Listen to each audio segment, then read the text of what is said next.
What's going on, everyone? Today we are going to take a look at speaking part 3 of the TOEIC exam. Now, in speaking part 3, you are going to be asked to respond to some questions. And it's important that you not only understand the question and respond, but that you also give detail. And we're going to talk a lot about that in this video. Okay, so let's take a look at our tip sheet.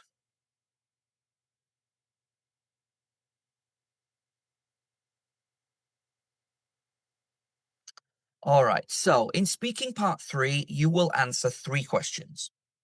The examiner will give you an imagined situation and ask the questions about that.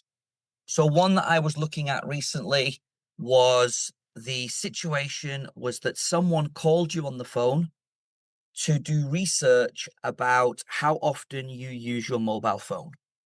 And then the 3 questions were all about using your smartphone. Okay? So that's what I mean by an imagined situation. You have 3 seconds to prepare for each question. So that gives you time to read it, time to breathe and to think, and then you start speaking. For the first 2 questions, you speak for 15 seconds, and for the last one, which will be a little more difficult, you speak for 30 seconds. Okay? So let's have a look at some tips. Firstly, make sure that you are good at talking about common topics, small talk topics. Okay? A lot of the questions will be on some of the following topics. So, your hometown. Remember, don't just say, I live in Tokyo. You can say, I live in the west of Tokyo in a small suburb called Inadazutsumi, which is where I live. Okay? Your daily routine. Now, you don't have to go into lots and lots of detail about your daily routine, but make sure that you can say, on a normal day, I have breakfast at this time. I leave the house and go to college at this time. Okay. Your work and studies or your future plans for work and studies. So if you're a student right now, they might ask you to talk about your studies, but they also might say, and when you finish your studies, what do you want to do next? Remember, it's okay if you don't know. You can say, I'm not really sure, but I think maybe I will blah, blah, blah, blah. I will become an engineer. Traveling is another common one. Questions like, what is the best place you've ever visited is a good one to practice with. Where would you like to go in the future?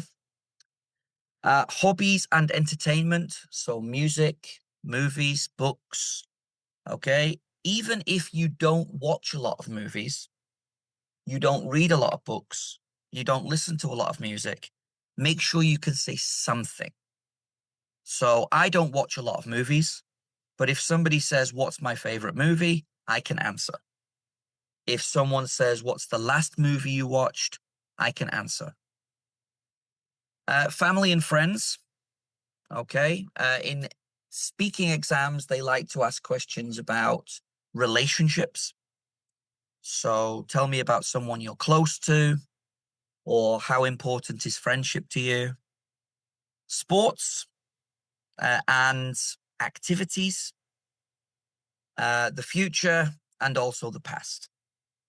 Across a whole speaking exam, they like to make sure that you can talk about the past, the present, and the future. Okay, so make sure that when you're speaking, you are not only using the present. Now, one thing that I really like about the TAP program, which is what I'm working on right now, is that they have what's called the Ask, Answer, Add model. And I think this is really good for helping students to develop their answers. One student will ask a question. So, what are your hobbies? And the other student has to answer, I really like cooking, and then add something else. So, either an opinion, which we're going to talk about in a moment, an example, or a reason. Okay. So I could say, I really like cooking. Um, I enjoy it because it helps me relax. For example, yesterday I was very stressed, but I made some food and I felt better. So answer and add. Lots of students will just answer questions. And of course, that's not enough in a speaking exam, but it's also not enough in a real conversation. Okay. In the add section, as I've just mentioned, give your opinion, give a reason, or give an example. Here's another example. I just used the cooking. I'm now using traveling. So I like traveling because I can learn new things about the world. For example, when I came to Japan, I learned a lot about the language. Please, please, please practice making small talk whenever you can. Lots of students across the world go to an English class and it is the only time they speak English in the whole week. You will not improve your speaking if you don't practice often. So find a language exchange, go and meet people, talk to them. Practice with your classmates or your colleagues when you are having coffee. Just say, can we speak in English for 5 minutes? I had a very good housemate in Colombia who would say, okay, now 5 minutes of Spanish. And I had to try, but it really helped me to come out of my shell and to start speaking. Okay. And I mentioned that you need to be able to talk about past, present, and future. Okay. So simply at the beginning of the week, you ask your friend, how was your weekend? In the middle of the week, you say to your friend, how's your week going? And on Friday, you say, what are your plans for the weekend? 3 simple questions that you can use to practice. And that's it. I hope you've enjoyed this video. I hope you found it useful. And I hope you'll join me for the next one when we'll be talking about speaking part 4. Take care.